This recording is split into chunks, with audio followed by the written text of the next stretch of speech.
guys. I appreciate your patience. This is a warm welcome on another Thursday with Mind My Own Podcast. I'm your host, Kenda. It is good to see you all. Hello, hello, hello. Well, I've got some amazing guests with me today. I am super excited about today's show. I'm going to introduce you to both of these amazing ladies, and they are going to share some information about themselves that I feel is extremely valuable, not just to me, but to every single one of you. So let's get the show started. All right. So I'm going to start with my girl, Tashima.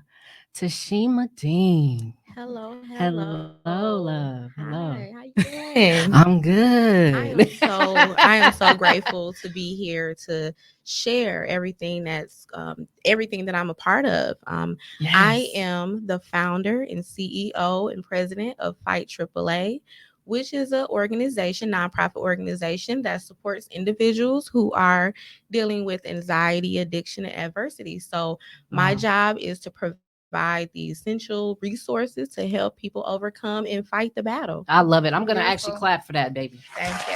I'm going to clap for that.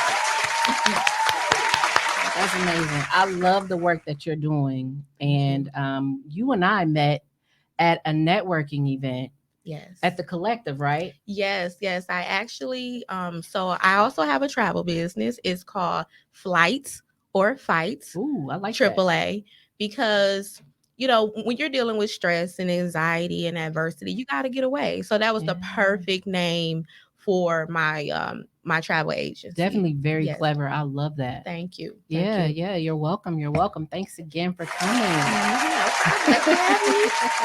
Yes, ma'am. And we have Deanna. Hey, girl. Hey. I actually put up a post that I was looking for someone who specialized in mental health and who could help us help other people with some of the key things out there that people are experiencing and not always talking about, like anxiety, depression, PTSD. So someone professional as well who's doing this every day, sees these types of patients, and there you were. Yeah, someone tagged me. I can't think of who it was. And Man. we linked. That girl, thank you so much for coming. Absolutely. Because it was on the fly. I hit her up in the inbox like, hey. I'm like, who's this in my DMs? No. Hey, Kenda.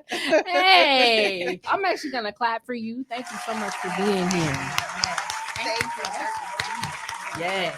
Thank you. What you do is so amazing. Can you share with everybody what you're doing right now and what you're leading to? So I am a nurse practitioner, certified in primary care internal medicine, and then went back for recertification in mental health. Okay. So right now I treat the gamut of psychiatric conditions from depression, anxiety, PTSD to some of our more chronic, persistent conditions like schizophrenia, bipolar disorder. Yeah. And I'm kind of the medicine lady on that side. So we have our therapists, and then we also have me who can offer some of medicinal help, pharmaceutical wise, if they need extra things. So right now I'm working at a community organization called the Gerald Ignatius Indian Health Center.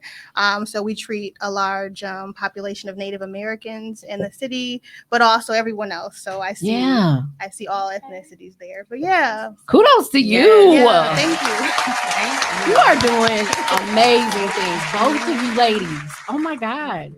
I'm very, very excited to speak to you both because I have something in common with what you both are advocates on. Anxiety. Yeah. It's I've had it for like all my life, for as long as I can remember. Yeah, I think it's something that everyone suffers with in some way, shape, or form. It's just a matter of how much anxiety, right? Because some of us have severe anxiety, and that's where we need a little bit more help. But even on the day-to-day, I think everybody could use a little bit of help figuring out how to manage anxiety. Yeah, I totally agree. And I wanted to get you ladies feedback or thoughts on what anxiety looks like. Like you said, there's different levels of it, less, more. I know personally, for me, my anxiety tends to kick in when I'm super excited about doing something. The fear of failure will cause me to feel the anxiety. Right. Some of it can be when I'm in large crowds, and I'm not sure of if it's safe or not, it can trigger my anxiety as Social well. anxiety. Yeah. Yeah. Yeah, social anxiety. Mhm. That is a Mhm. big one. That is Mhm. serious. That's a big one. It holds you back from a lot of potential of actually doing things. Yeah. So the thing with anxiety is that it's actually, anxiety is natural. It's something that we're all supposed to experience. You know, just like if you're because it lets the body know, the brain know that you're in a fear mode, like not fear, but It's like a protective state. protective state. So you know, if you're driving down the street and somebody almost hits you or you hit somebody, that feeling that you get, that's anxiety, and that's the healthy anxiety. Okay. Now the unhealthy anxiety is when it's called amygdala. It's in our brain, when it gets overpopulated with all of that tension, you know, and because we only can take so much. Yeah. So you is know, it like triggers or? Yes. So a lot of it Okay. has to stem from trauma. So if you say you experienced something when you were a child, Mhm. and it can be attachment disorder from your parents or whatnot, or it can be anything, you know, maybe you were beaten or sexually assaulted or anything. It's embedded within your brain, you know, within your subconscious. And later on, it can turn into, if you don't really address it right away, go to therapy, actually find things to actually cope with that trauma, it can turn into anxiety. Yeah. And for me, my anxiety turned into addiction. So I was an alcoholic. I'm actually in sobriety right now from alcohol. Yes, Thank girl. you. Can I clap for you? Yes, thank you. It was hard. Thank you. It was hard. You know, living in Wisconsin, this beer state, you know, that was a hard thing. Yeah. But it started in 2018. I actually I had weight loss surgery. Now, a lot of times, a lot of people just think, okay, you're having weight loss surgery. But when you're not right up here mentally, it can uncover so many hidden things that's within you mentally. Yeah. So think about going throughout life, just covering up things. You know, you're not really addressing the things that you dealt with in your life, childhood, teenage life, adult life, and you're trying to cover that up. But when you go through surgery, you have to focus on surgery. So you no longer can actually attend to those things of, like, you know, trying to cover up those scars, those wounds. You have to focus on that surgery. Yeah. So my trauma and my issues, my mental illness, anxiety started to seep out. You know, I started to have like I would lash out when I think somebody was attacking me, you know, or when I felt like I would get defensive. Yeah. You know, work started to get very stressful. As soon as I got off work, I would go straight to happy hour. I would be at happy hour from the time it started to the time it ended to the time the bar closed. Wow. It got so bad. But that was because I was trying to hide from what was going on with me personally. And you have been sober for how long, dear? It's almost a year. So September 2nd would be a year. Yeah. That's dope. Yes. You have really, really thank you. Gotten a hold of who you want to be moving forward. It was all God. Girl. All God. I can see it. And glory to God. Let's give a clap for God, right? Yeah. We gonna clap for God. Yes. Because God out here touching people, helping us change our lives, helping us touch other people's lives. Both of you ladies are doing that because of God. Absolutely. Tell me a little bit about your experience and yeah, I was just gonna back up a little bit too to talk about anxiety. So a lot of anxiety is related to stress, and it's a stress response, like she said. So on a little bit of a nerdy side, when we're feeling stress, our brain is secreting certain neurotransmitters, right? So that fight or flight, you're getting certain neurotransmitters. The problem is, for some people, you're not in a fight or flight mode, but you're still secreting those neurotransmitters because of stress. And research shows, I'll just, specifically ethnically, Black Americans, if you account for, you can be wealthy, same socioeconomic status more than a Caucasian person, and your life expectancy is lower. And a lot of that is dealing with that stress on a level. Your body is constantly in this fight or flight mode, whether you know it or not, and you're secreting these neurotransmitters. And so that's where anxiety comes into. And I was just going to say, with addiction, it's a big part of it, right? We cope. We teach our patients all about coping skills, right? And we talk about medications. Alcohol, if you look, I mean, it's a drug, it's a medicine, right? Marijuana is a medicine, antidepressants are a medicine. So you're using medications to try to treat what's going on with you. The problem is with things like alcohol and marijuana and cocaine and, heroin, is that, you have successfully maybe treated a part of it because you're not feeling that in that moment, but you haven't fixed it, right? So it's really not treated. It's like a Band-Aid. It's a Band-Aid. It's still there. And now it's worse because now you have accompanying guilt and shame for using the substances and having to do what you need to do to keep using them. So it just compounds the problem. Right. But the reaction to go to them is human. It makes sense. We just have to educate ourselves to look at things differently, seek the professional help that we need, and not, go about it the unhealthy way. Absolutely. Yes. I'm going to clap for that. That was solid advice. Really great way of putting it. I've never heard it that way before. And I think that's what we need to hear. A lot of people need to know the why behind something in order for it to stick, in order for it to, stick with them, stay with them, and help them to educate someone else as well and help someone else through it. So thank you for that. Thank you so much for that. Thank you. What would you ladies suggest for coping? What are some of the coping options that people have that can get them immediately back to where they need to be? For example, if someone has anxiety on the road, which I have had before.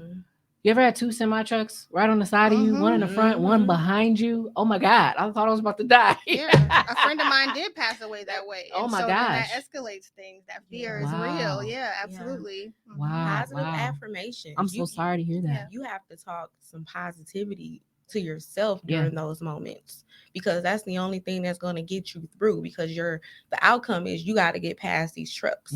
We can't think about, of course, is we're going to feel it. We're going to feel the anxiety, because a lot of people think that first anxiety starts in our mind. It actually does. It starts in our body from the neck down. So you're going to feel it in your stomach first, or you're going to feel it in your shoulders, or you're going to feel it maybe in your palm. Your hands are going to be sweating, and then it's going to go to your mind, because it's letting your brain know, okay, we're in worry mode.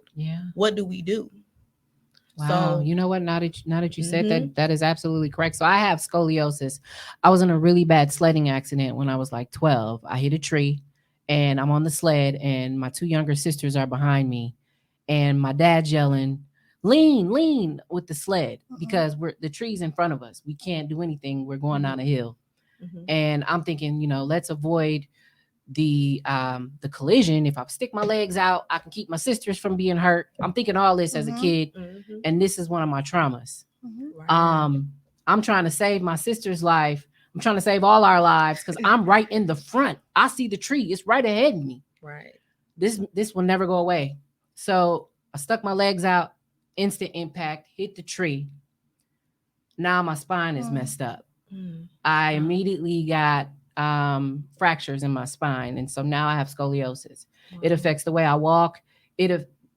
Depending on the way that I'm feeling, I can have back spasms, I can have stomach aches. Sometimes I have both at the same time.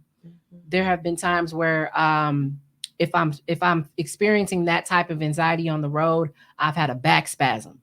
To where I've had to pull over on the side of the road and wait till it subsides. And sometimes it can last up to 5 minutes. 5 minutes in that type of pain can feel like, and it's because your body is tensing I'm up. super tense. So that explains, I always wondered, why is it that when my anxiety is triggered on the road, do I get back spasms? Why do I start to feel pain in my neck? Why do I start to feel like I just can't handle anything at that time? I can't drive. Because that makes a lot of sense. It's a neural response.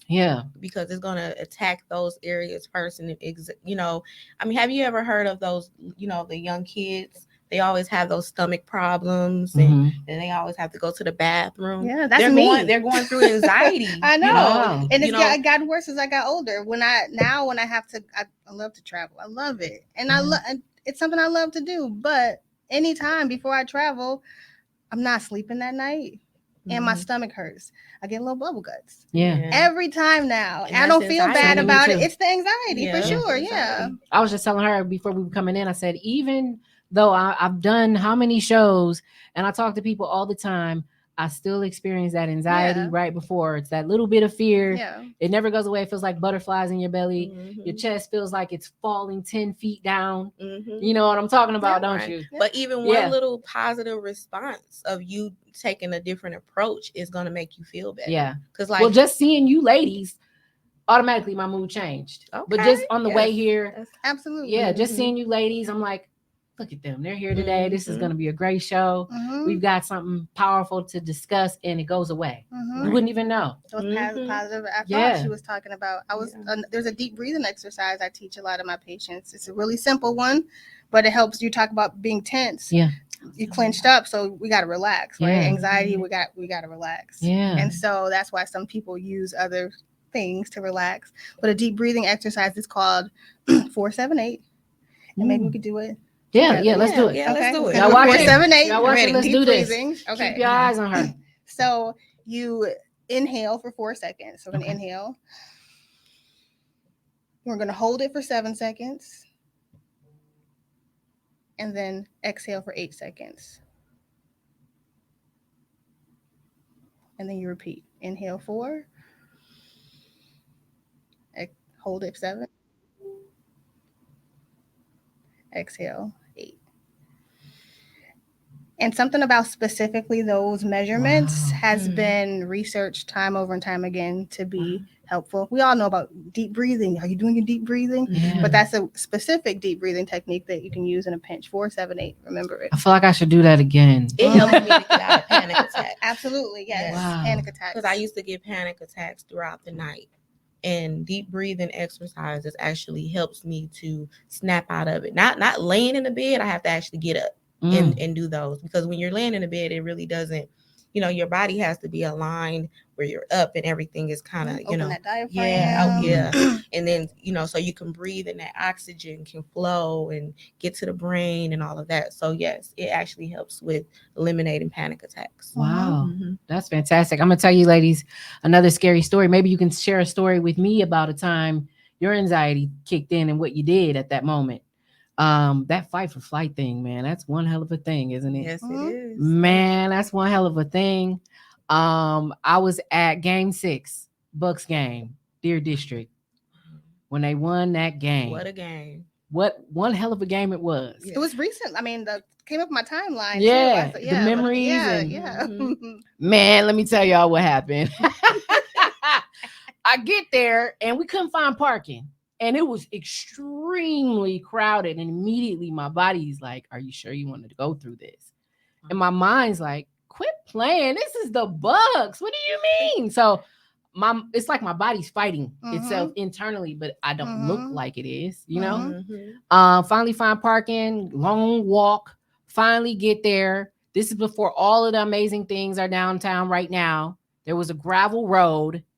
And at first we arrived, there's barely anyone there. So I'm like, okay, this is cool. It's not too many people. We good. Right. Time goes by. I start to realize I don't got no water. Mm. Time goes by. I start to realize there's nowhere to sit. Then I realize, where's the bathroom? You're piling. I start to go into this panic Mhm. of there's nowhere for me to disappear to. There's Mhm. nowhere for me to find any type of sanctuary. There's nothing for me to find some type of comfort in, whether it's a sip of water, a piece of gum, something. I had nothing. Mhm. And I was with my man at the time, and we had just started dating. It was actually our first date. And we're maybe there about 15 minutes or so. Me and him talking, having a good time. I look up and I realize there are like thousands of people around me. All of a sudden, I don't know where all these people came from, but I'm in the middle of this crowd. And I think it was at least 20, 30,000 people there that day. I have no idea, but there was a ridiculous amount of people downtown. And I don't know what happened, but airplanes went by. It was loud. The crowd was screaming. It was loud. The TV was going. The game was on. And I'm just this 5'5" person. And I look around and it's 6'2". 8 feet. I don't know. They look tall as hell. And I'm small, Mhm. passed out. Oh, Wow, that okay. happened to me. I completely Several times. passed out. And I've never fainted in my entire life. It was the first time I ever fainted. When I tell you, they screamed and said, because the Bucks must have, they got some points on the board. Wow. That energy hit me so heavy. Mm-hmm. No warning, no nothing. In the crowd of people as they're going insane. So I'm just thinking about how dangerous that Yes, is it's too, extremely right? dangerous. You're on the ground, hoping not to get trampled. Well, he was holding me. I Okay. passed out and I said to him, we need to leave. Okay. And he's like, why? Right. It's our first date. Yeah. And he's looking like, why we need to leave? He's looking at me like I'm crazy. Like, what the hell is you talking about? We just got here. Mhm. Yeah. And I didn't know that I didn't realize how critical Mhm. my situation was until my mouth started to feel dry. Yeah. And then I felt my breathing Mm-hmm. kind of get light and Yeah. faint. Mhm. Right. And then I don't even know what happened. I just blanked out. And he said I was out for at least 3 minutes. Oh, wow. He said there was at least twice I tried to wake up and I wouldn't wake. And he's like, I don't know what was wrong with you. I didn't know if you were on some type of drug or he said, I didn't know if you had some type of underlying health condition or what. Mm-hmm. And I'm like, I have anxiety. And up until today, I didn't realize I couldn't be in places like this without certain things. And my survival instinct had kicked in so heavy. I think that all of that combined with the congestion and everything just knocked me out. Yeah. I had to leave. And you were actually providing layers to your anxiety. So you already noticed the feeling in your body, but instead of you actually recognizing that and changing how you control the environment or you thought about everything else negative, and that just piled up on top. It made it so worse. you were doing it. You were doing it. Your blood pressure was rising at that time. So it's a million things that went wrong. Yeah, your heart started beating fast. Your breath got shallow. Yep. Things differently that could have been done if you were in that situation. Maybe, have somebody with you that now knows that this could happen. Some kind of signal, hey, I'm going there now. And then ground yourself. Like you're safe. You're okay. I'm with you. And we're going to do some deep breathing because you need the oxygen. We're not passing out today. Oxygen, water. Carry your snacks or whatever you need for your blood sugar doesn't drop. And then now, I'm quite sure I know that now. Yeah. Right? Because for me, I like to get to places like that early. I got to get there early. I got to know where I'm sitting at. I got to know what's going on because a lot of all of that extraness is a trigger for me. Me too. By me downtown knowing, triggers the hell out of me. Parking down there. So I have to know, like, I don't want to park, so I'll catch an Uber or something so it can ease the stress. So by us knowing that we have anxiety, we can actually control it just by making little steps. Getting to places early, having somebody with you, having water. Just being prepared. Being prepared. But that's about knowing what those triggers are in the first place. So being aware enough to know, not just, I keep having these panic attacks. I don't know why. There's probably a why, but we have to figure out what the why is. Like, when do you notice these things happening? So finding out what the triggers are. And then if they're some of the triggers are avoidable, right? Some situations people are in where they have anxiety. They don't have to be in those situations. They don't. But they go to those situations anyway. Right. So we got to, talk about that part too. But otherwise, anxiety is a very uncomfortable feeling. But we don't want, the goal of treatment is to not let it stop you from doing what you need to do. So if you're having that same situation when you're out at the grocery store, which some people have, you need to go to the grocery store, right? So we have to get to a point where we're able to do that. I have an auntie who she doesn't really come outside. And when I was a kid, I don't remember her doing this, but as I got older, it's now everybody in the family just knows, like, she's not coming outdoors. That right there is an example of how things can be, right? How they can get you to a place where the world is very scary. It's unrecognizable and you don't feel like you fit in the world. And so that kind of leads me to, and I want to get some of you ladies examples too about some of your anxiety, but that just kind of leads me to how there are other areas in mental health that can really put you in the dark. You know what I mean? Definitely. So And I want to talk about some of those other serious conditions too. For sure. Which one of you would like to go first with your example? I would like to just kind of hear like how you got out of one of your worst anxiety circumstances. I mean, I don't have any. I can't think nothing as traumatic Okay. as you've experienced. I was a crier. Okay. Like just being in uncomfortable situations. I feel like now I realize it's just where I have a lack of control. Mhm. So for me, I think I need some control in a situation. So I just remember being in undergrad, and it was the silliest thing. I feel so. There was a library book. I got to graduate. Yeah. This librarian is telling me you're not graduating because you owe this library book. I'm like, I don't know what this is. It's like Paddington Bear. Okay, I'm in Wow. college. I didn't know what to do. I'm like, I Yeah. have no control. I had a loss of words. I start panicking, and then here comes the tears. So then I'm embarrassed. I'm in front of this lady, in front of students, just crying about a Paddington Bear library I book. feel for you. Just so embarrassing. And I would have situations like that. I think just period. I haven't had them recently. I That's think. great. I think working in mental health has kind of made me a little bit more resilient, maybe in that Yeah. nature. Mhm. But yeah. So I was just crying. Oh, girl. Okay. But you know what? That you were scared. Yeah, I was scared. I didn't know. Yeah. Yeah, when we're not in control and we know that we're not in control, especially when we're used to being in control, it can cause anxiety. Yeah. So I firsthand know about that. Can't believe they were gonna do that to you. Exactly. My goodness. I'm sorry. Go ahead, dear. That's crazy. So let me see. Oh, I have so many examples. Let me get to. So for a panic attack, I remember the first time I experienced. Well, I'm not gonna talk. I went to Dominican Republic. Caught myself trying to snorkel. Mhm. No, I can't swim, but I think anybody would have been in a panic attack during it. So that's not a good example. But I was working. So I work at the VA, and I was working in this department where we had a lot of responsibility, and I had a lot of responsibility. And I was friends with one of the girls, and she had called in. And she had told me why she was calling in. And she said that she was going to a party, going out of town or whatnot. Okay. And she called in.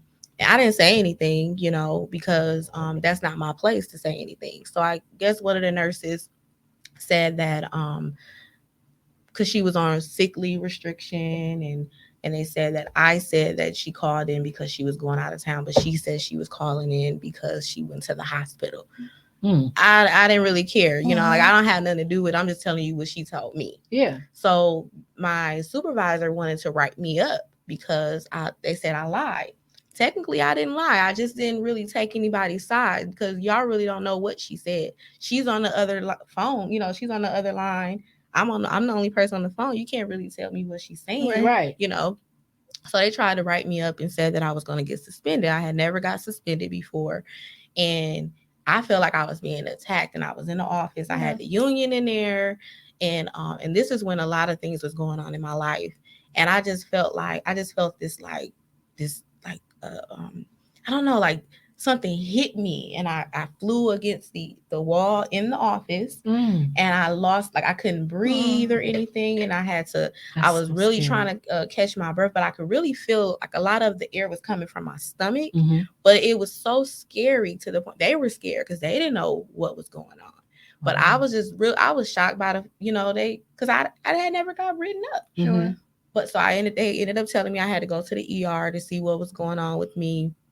The ER didn't really find anything specific.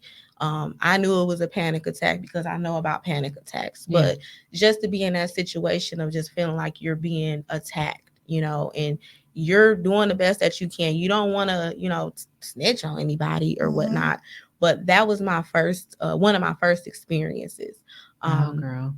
And I have so many other examples of panic attacks, but I haven't had a panic attack since last year. So do you think that also was maybe some social anxiety too, just a little bit of that too in that situation? Because you had all those people, right, that were accusing you of doing something that was outside of your character. And I think that probably was the big thing is like, hey, don't attack my character. That's not okay. Right. Well, it wasn't.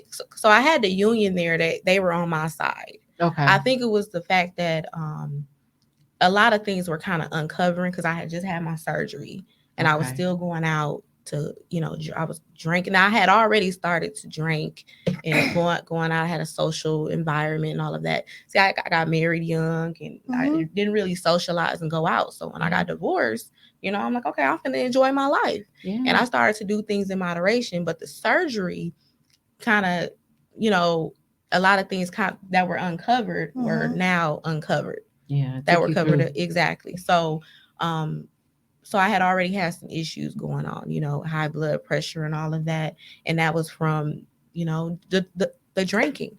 So, yeah, I don't think it was the social anxiety. The social anxiety didn't really start until after COVID. Now, COVID opened up, caused a lot of social anxiety for people.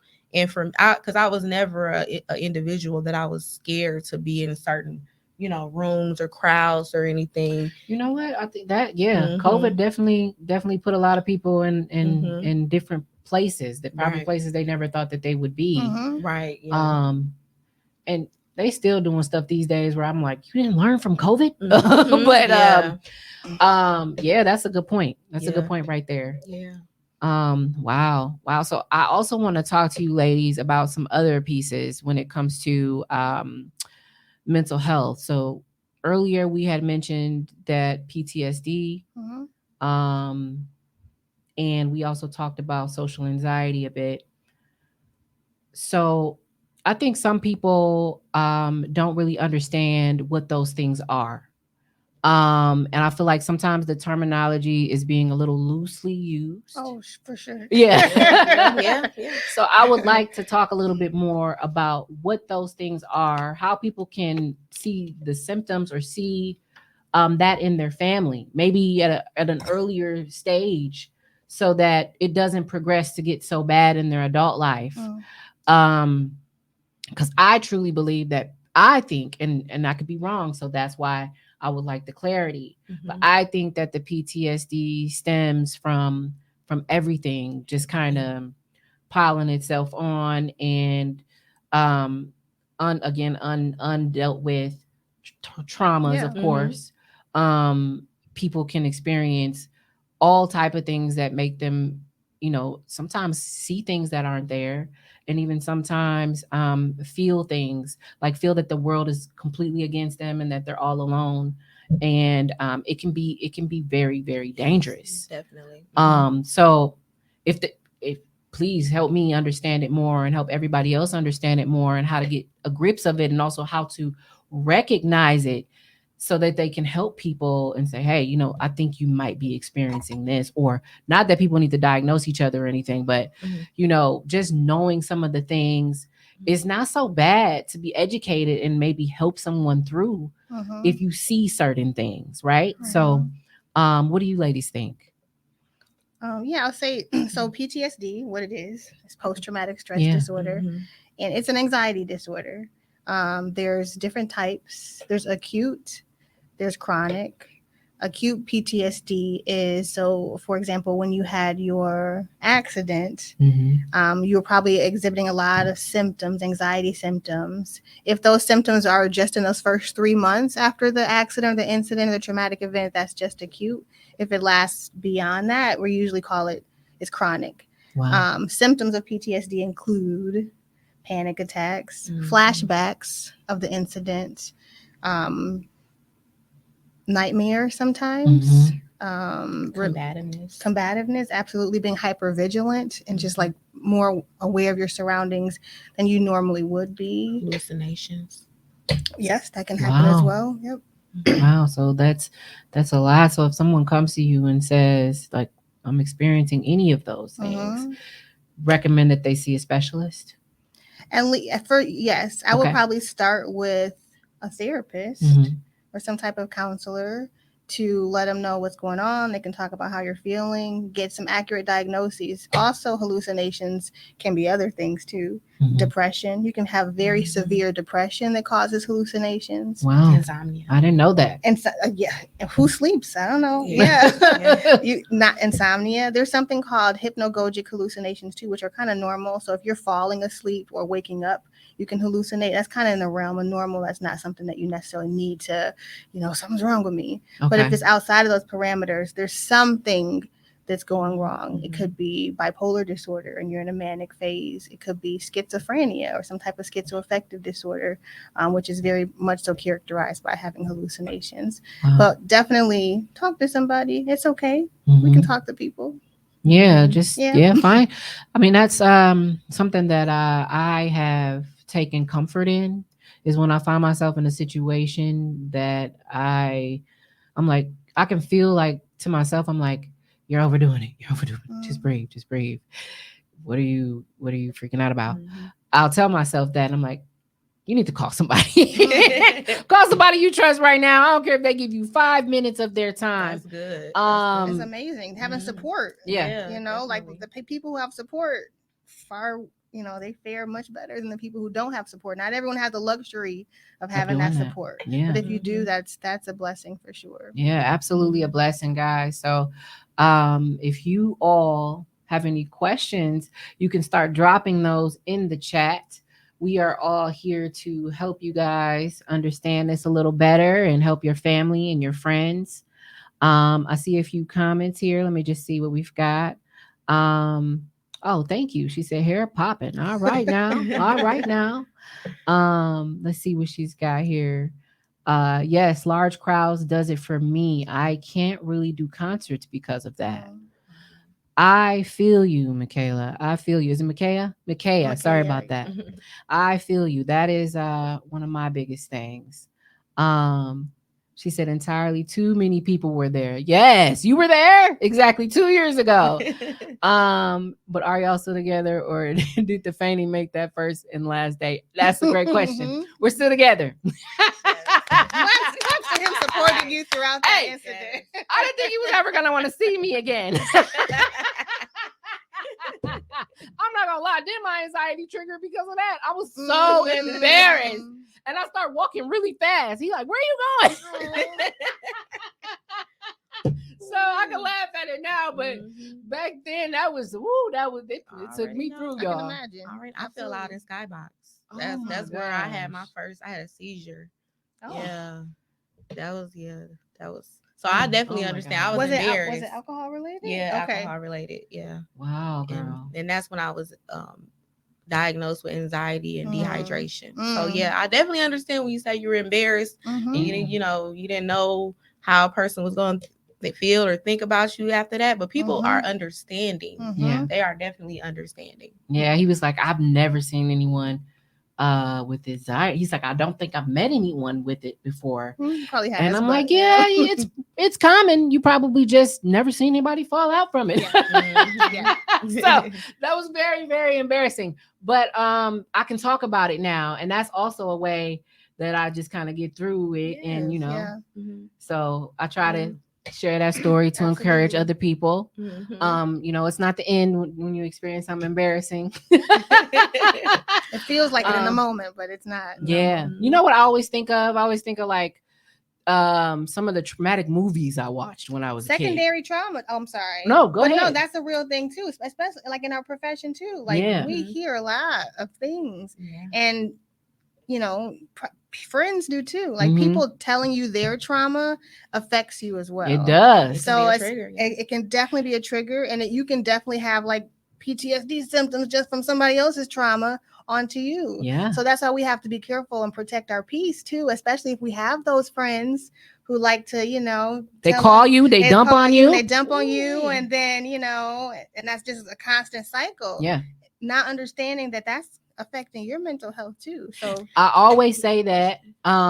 Do we have a question? Yeah. Michaela has a question. How do you address friends and family who need help, and how do you encourage them to get help? Yes. How do we address friends and family who need help? How do you encourage them to get help? What do you suggest, honey?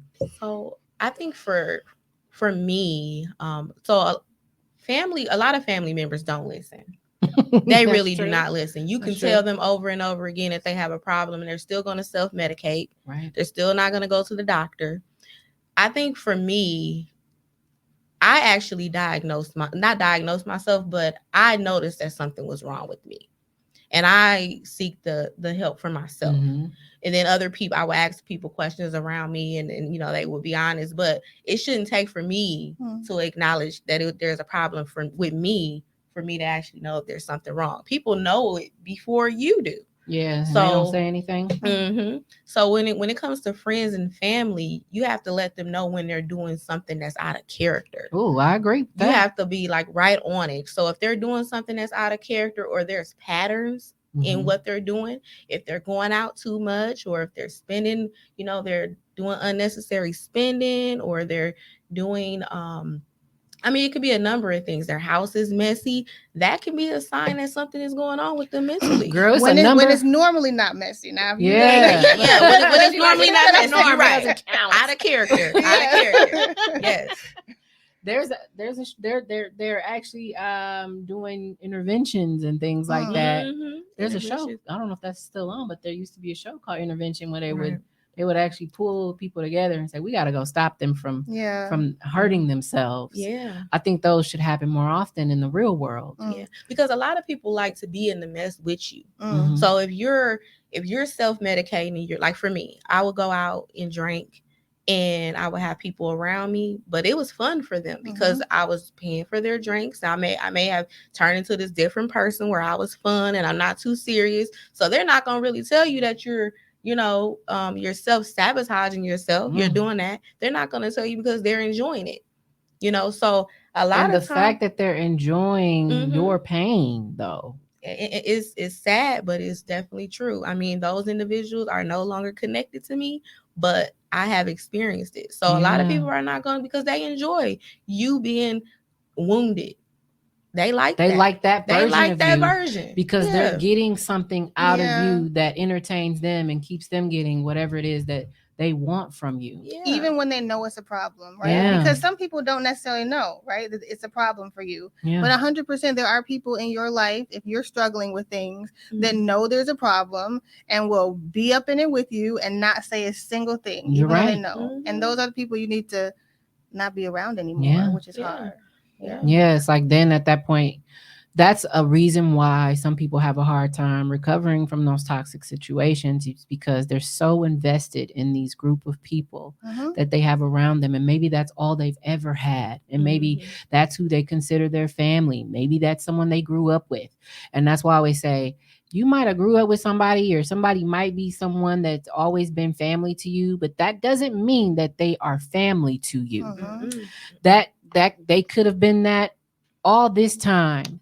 But once you start to really learn you and take a look at the situations that you're in and how you actually connected with them, if it never actually served a purpose to make you better and make them better, it might be time to cut those people loose. Absolutely. Especially when you need them, when you hit rock bottom. And those people that were around you when you were in the mess, if they're not there to pick you up and carry you and help you, they were never there for you in the beginning.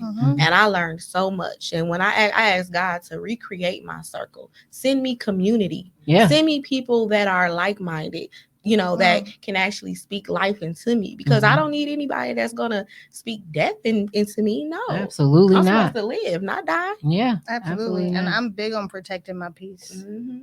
I listen for a little bit, but I'm always going to have to protect my peace because I know what my limits are and my boundaries are. And so that's important. I'll just say sometimes it's difficult though to talk to somebody if you do feel that they have an issue for several reasons, probably a million reasons. One is because the person that you want to say something to has a pattern of just getting so defensive when you try to talk to them that you are scared to say something to them, or they get so angry, or you see their temperament and it's you literally like, I'm scared to confront them or say something about them. That happens. Yeah, that definitely happens. I agree. And sometimes people just don't know how to say something, or you yourself are the type of person who doesn't have a great tone, so the way you talk to people might come off a little rude. Correct. To them. There's a lot of reasons why I think people don't know how or don't do it, but I think we just have to get more comfortable with telling the truth. Like, because love is telling the truth. For me, love is not just complacency and putting up with people's mess just because you're scared to tiptoe. 'Cause Right. that's not how I want to be loved. If I'm out of pocket, please tell me I'm out of pocket. You don't necessarily have to throw a wrench at me to tell me, but in some way, shape, or form, tell me I'm out of pocket. Yeah. And we have to get more comfortable, I think, as a society of just calling people out on their stuff I agree. tactfully and lovingly. Tactfully and that's grown lovingly. people Mhm. conversation. Mhm. Yeah, see, Yes. that's it right there. Some people come off as aggressive and it doesn't sound like it's coming from a place of love. So, like she's saying, it's important to check yourself, check Yeah. your own temperature Mhm. before you go talk to your loved ones. Yeah. Right.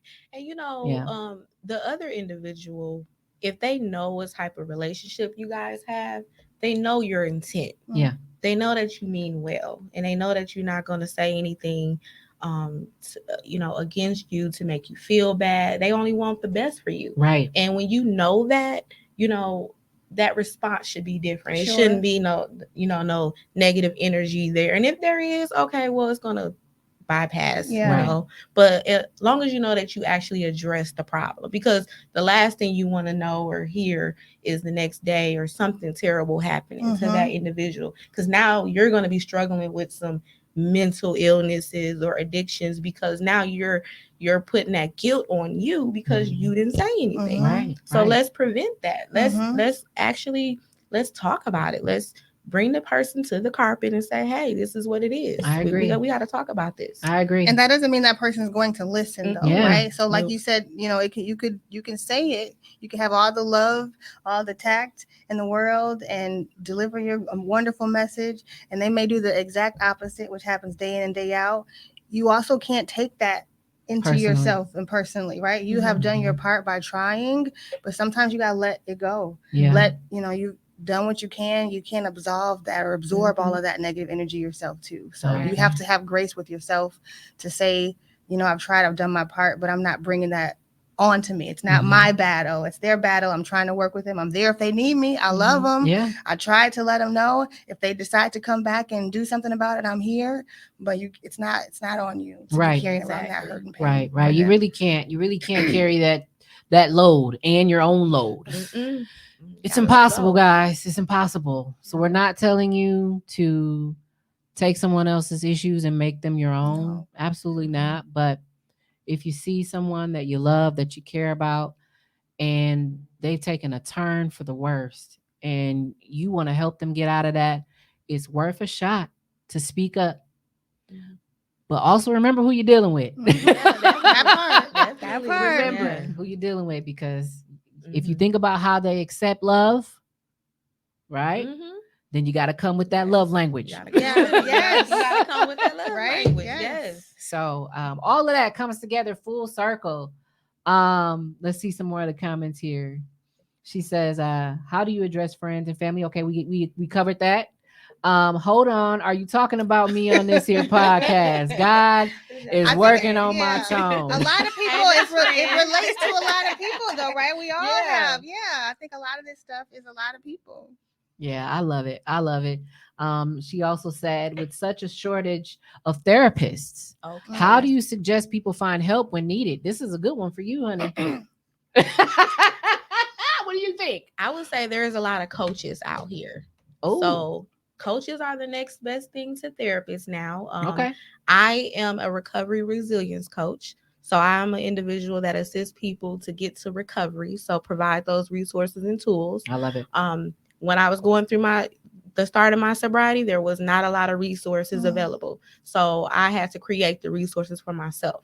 So utilize coaches. Also, like there are some therapists. Of course, I know that there's a shortage, but we also have psychiatrists, and then a lot of people have private practices, and I'm quite sure you have some other resources as well. Go ahead. Yeah, well, I think even in the city now, there are places who are accepting patients for therapists. Like our clinic right now, the Gerald Ignace Indian Health Center, we have room for patients. Sometimes there's a waiting list where you, depending on where you go, like Aurora's waiting list for psychiatry anyway can be 9 months long, etc., which no Yeah. one wants to hear.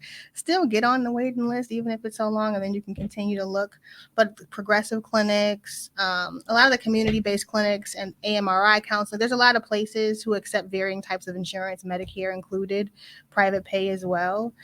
So it's just sometimes it's tenacity and just kind of doing your research a little bit and looking out there and making some phone calls. Yeah. Because it is work, right? But it's your life. Yep. So the process is going to take work in terms of mental wellness. So that Absolutely. initial step of finding a therapist might take a little work too, sometimes. Yeah. Yeah.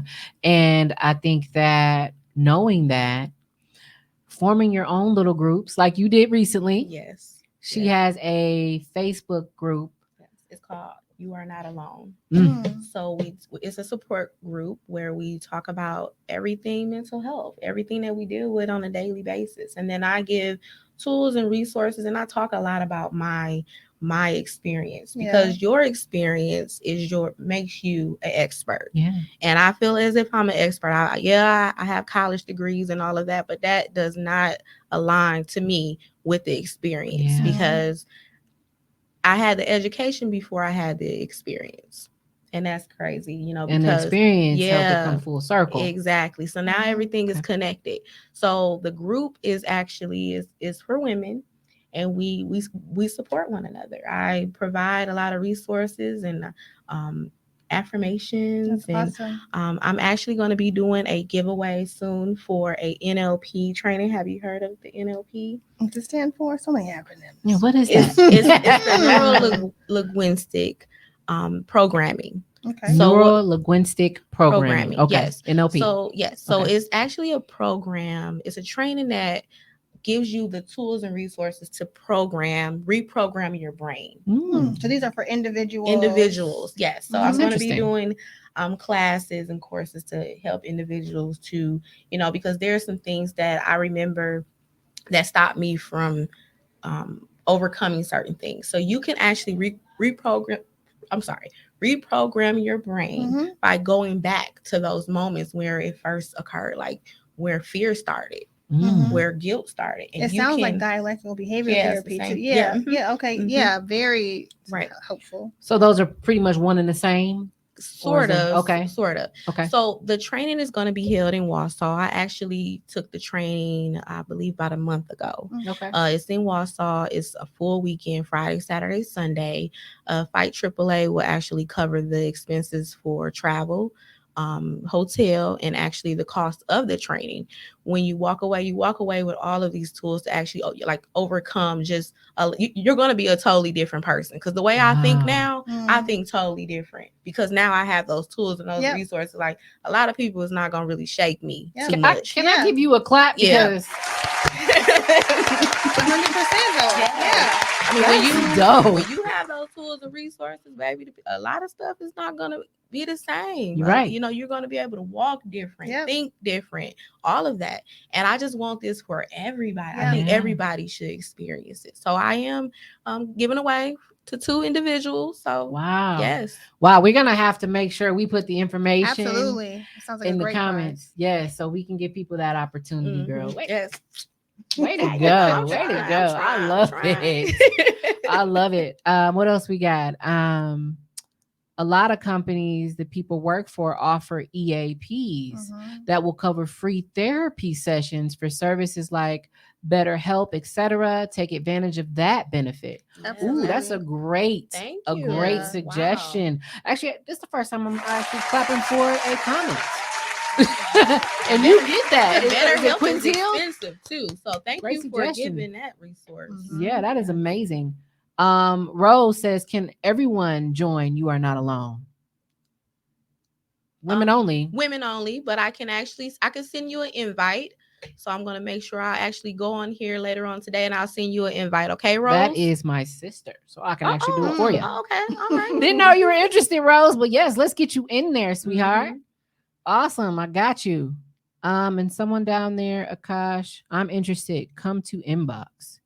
Yeah. Let's try that after the show. Makaya up there had a comment too. Looked like a good one. Oh, she does have a great one here. She says, how do you weed through the good help and the scammers, because some people are definitely not in the field helping people. I agree with that. What do Oh, you yeah, think? that is so true. How do you weed through the scammers? How do you keep people from taking advantage of our pain?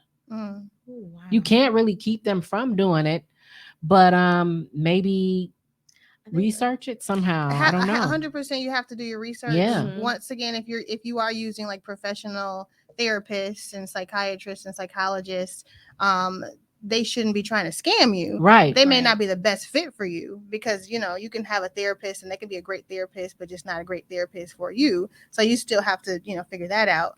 But they shouldn't be scammers. Other Right. than that, just do your research, word Right, of mouth, right. and feel things out. Probably if there's just a random person that you don't know, saying, hey, tell me all your stories, and I have these things that are going to help you so much, and they have no experience, or you have maybe If it maybe feels a wait little on weird, that. or if listen to it your feels gut. fishy, it's probably Yeah. fishy. Yeah. And if they're not being Yeah. transparent, or they're not sharing personal stories of their own, not even just for them, but personal stories within, like, I would say clients that they've dealt with, or they really don't have a lot of, they can't really explain certain things, like answer your questions or whatnot. I think that shows if they're a scammer or not. But I think in all reality, when it comes to mental health, a lot of time when they're in therapy, everybody has to have some type of certification. You got to Right. be licensed to So be a let me see the therapist. license. You got to have the education. You have to have that paperwork to show that you're qualified to do this job. And I will suggest doing that work yourself by actually doing your own research, because I Mhm. don't want to just be telling anybody and Mhm. everybody my business, Mhm. because a lot of the times those people, they have access to your medical records, Yep. so you have to really be careful, on who you talk to and who you give your information to. Mhm. I And if agree you're with not that. improving, if you are Mhm. seeing somebody, whether they're a professional or a therapist, like a credentialed or not, if you're not seeing any improvement in the areas you're trying to seek, it's probably just best to move on, period. Yeah. Whether they're trying to scam you or not, the point of all of this is to have a treatment plan, have some goals set, and start meeting those goals. Right. So if you're not doing that, it's time to do something different. Yeah, it's definitely Yeah. time to do something different. I hope that response helped. And if you still have more questions, I'm pretty sure either one of the ladies wouldn't mind helping address those later on, to help you get the resources that you need. Cassandra here says, I'm looking for a family therapist. I hope that you find exactly what you're looking for. That is also becoming more common, I noticed. Which is Families amazing. going It to should therapy be. together. Yes. That's great. kudos to you, honey. Yes, Mhm. absolutely. Especially with, not just especially, period. Yeah, You're period. in a family unit, Yeah. and you have some stress and strife going on with it. Dynamics, yeah. Together go. Absolutely. With children, Mhm. it's rare that it's just a child who is having an issue by themselves. Parents get involved, go to therapy with your children, find out how we can work this thing out together. Yeah. Family therapy is an amazing step. It definitely Mhm. is. It definitely is. I'm gonna clap for that. Mhm. I totally agree with that. That's great. All right, guys. So we are about to wrap up season 2, episode 3 of Minding My Own Podcast. And I have learned so much from you ladies today. I can't thank you enough You are for very coming welcome. here. Very I feel welcome. like you've impacted so many lives today. Mhm. Just to let the stress go of trying to figure out some of the things you shared today, Mhm. just to be able to listen and watch in the comfort Yeah. of their own homes and figure it out without digging through YouTube, digging Yeah. through Right. all these other platforms to find those answers. You've already helped them reach a level where they either feel like they're partially there in some way, shape, or form, Mhm. and on their way to the road of success to dealing with those things. So Mhm. thank you, ladies. Thank you. Thank you You're for the welcome. You are very platform to be welcome. doing this Thank yourself. you. Without Yes, you, yes. no one will be getting the Mhm. information. So Thank you. kudos Thank for you. sure. And you know I what? Mental appreciate health that. is a very sticky subject. Yeah. So thank you for just allowing us to come and actually doing this, because people want to talk about everything else. They don't want Yeah. to talk about what's going You're on. right. Up here. Yeah. So Right. thank you. Yeah. Thank you. They act like they was born yesterday, don't they? No, you guys know this stuff is going on. Don't be afraid. Let it out. Talk to somebody. These are some of the key things we learned today. Really dig deep. and listen to your body. Listen to Listen to your body. body. Your body is not lying. If you feeling tense, if you feeling uncomfortable in situations, don't let it roll off your back. That is not a good time to do that. Mhm. Go deeper, analyze that, and figure it out so that you can live the life you deserve to live. Yes. Right? 100%. Yes. All right, girl. So we're gonna go. We're gonna let you guys enjoy the rest of your Thursday evening. I will see you guys again next week, and y'all have a great night. Have a great evening. Bye. Bye.